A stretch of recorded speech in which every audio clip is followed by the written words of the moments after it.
भारत देश पहली बार वीर बाल दिवस मनाने जा रहा है।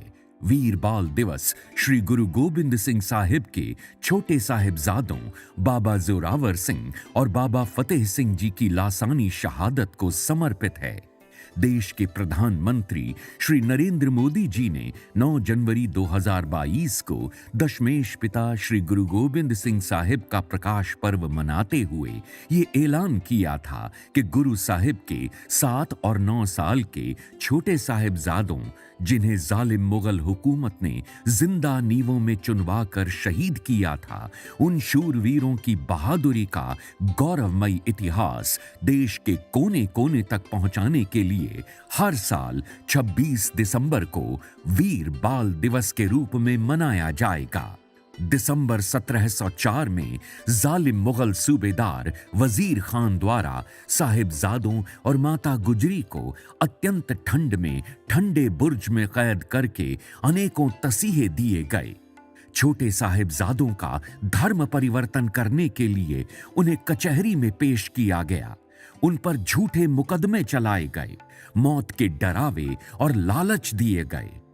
लेकिन फिर भी जब साहिबजादों ने अपने धर्म में पक्के रहते हुए इस्लाम कबूल करने से साफ इनकार कर दिया, तो सूबाए सरहिंद नवाब वजीर खान ने साहिबजादों को जिंदा नीवों में चुनवा कर शहीद कर दिया था। सरहिंद में स्थित गुरुद्वारा फतेहगढ़ साहिब आज भी जालिम मुगल हुकूमत के अत्याचार और साहिबजादों की बहादुरी की गाथा बयां कर रहा है। माननीय प्रधानमंत्री नरेंद्र मोदी ने इससे पहले श्री गुरु गोबिंद सिंह जी का 350वां प्रकाश पर्व भी भारतवर्ष में श्रद्धा और भावना से मनाया था। ये भी पहली बार हुआ है कि देश के प्रधानमंत्री द्वारा साहिबजादों के दादाजी 9वें पातशाह श्री गुरु तेग बहादुर जी का 400वां प्रकाश पर्व उसी लाल किले पर मनाया गया जिस लाल किले से गुरु जी की शहादत का फरमान सुनाया गया था। देश के प्रधानमंत्री ने लाल किले से भारतवासियों को बताया था कि श्री गुरु तेग बहादुर जी ने तिलक, जनेऊ और धर्म की आजादी के लिए अपने 3 सेवकों के साथ दिल्ली के चांदनी चौक में बेमिसाल कुर्बानी दी थी। प्रधानमंत्री नरेंद्र मोदी जी हमेशा से ही इस बात के धारक रहे हैं कि सिख गुरु साहिबानों की बड़ी कुर्बानियों की जानकारी हर घर तक पहुंचनी चाहिए।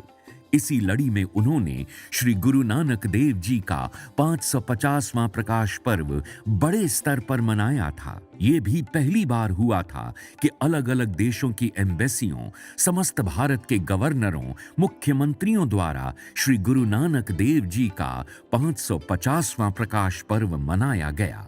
यही बस नहीं, जिन गुरुद्वारों की सेवा संभाल और दर्शनों के लिए सिख कौम रोजाना अरदास करती थी, उस महान कार्य की सेवा भी ईश्वर ने देश के प्रधानमंत्री से करवाई, जिसके चलते करतारपुर साहिब का कॉरिडोर बना और संगतों को श्री करतारपुर साहिब के दर्शन करने का सौभाग्य प्राप्त हुआ। प्रधानमंत्री श्री नरेंद्र मोदी जी ने श्री हरमंदिर साहिब में FCR की सुविधा शुरू करवाई, जिससे विदेशों में रहने वाले सिखों को अपना दसवंध श्री हरमंदिर साहिब पहुंचाने में बड़ी सहूलत मिली। श्री हेमकुंट साहिब जाने वाली संगतों की सहूलत के लिए रोपवे प्रोजेक्ट का शिलान्यास किया, जिससे श्रद्धालु 3 दिनों की यात्रा कुछ ही घंटों में पूरी कर सकेंगे। 1984 के सिख कत्लेआम के पीड़ितों को इंसाफ दिलाने के लिए एक नई SIT का गठन करके दोषियों को जेल की सलाखों के पीछे पहुंचाया। 1980 के काले दौर में ब्लैक लिस्ट जारी कर जिन सिखों को देश आने से रोका गया था, उस काली सूची को खत्म करवाया। अफगानिस्तान में तालिबान का राज आने पर सिखों को मुल्क छोड़ने के लिए मजबूर होना पड़ा, तो प्रधानमंत्री जी द्वारा एयरफोर्स के हवाई जहाज भेजकर श्री गुरु ग्रंथ साहिब तथा सिखों को भारत लाया गया। प्रधानमंत्री जी आपका धन्यवाद है कि वीर बाल दिवस के ऐतिहासिक समागम द्वारा आपने साहिबजादों की महान शहादत के गौरवमयी इतिहास की अलग अलग भाषाओं में डिजिटल प्रदर्शनी तैयार करवाकर भारत के 14,92,000 स्कूलों, पेट्रोल पंपों, मेट्रो स्टेशनों, हवाई अड्डों के साथ साथ विमेन एंड चाइल्ड वेलफेयर द्वारा जगह जगह प्रदर्शित करवाकर संसार भर के लोगों तक पहुंचाने का सराहनीय कार्य किया है। ईश्वर आपके ऊपर अपनी अपार कृपा बनाए रखे ताकि आप इसी प्रकार देश और कौम की निरंतर सेवा करते रहें।